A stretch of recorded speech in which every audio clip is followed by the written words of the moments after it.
অনেক আন্দোলন সংগ্রাম করেছি। যারা আন্দোলন সংগ্রামে ছিল না, যারা গত 17 বছর চেহারা দেখা যায় না, আপনারাও দেখেছেন 2008-এ ইলেকশন করে অনেকে পালিয়ে গেছে। হঠাৎ করে এসে তারা মনোনয়ন দেয়, নেতা সাজে, কত রকমের কত কিছু দেখছি। তো আমরা যারা আন্দোলন করেছি তারা কোথায় থাকে বলে? তাইলে আমরা ঘরে যেয়ে বসি, আপনারা মন্ত্রণালয় ভাগ করে।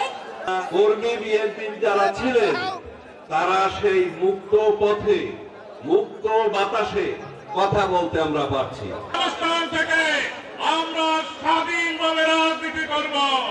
যার যেখানে মূল্যায়ন করা দরকার প্রত্যেককে সেভাবে মূল্যায়ন করা হবে। দেশনায়ক তারেক রহমান সেই বর্ধিত সভায় প্রধান অতিথি ছিলেন। সেখানে দেশনায়ক তারেক রহমান স্পষ্ট ভাষায় বলেছেন, আপনাদের ঐক্যবদ্ধ থাকতে হবে, সুদৃঢ়ভাবে ঐক্যবদ্ধ থাকতে হবে। ঐক্যবদ্ধের কোনো বাহিরে থাকা যাবে না, ঐক্যের কোনো বিকল্প নেই।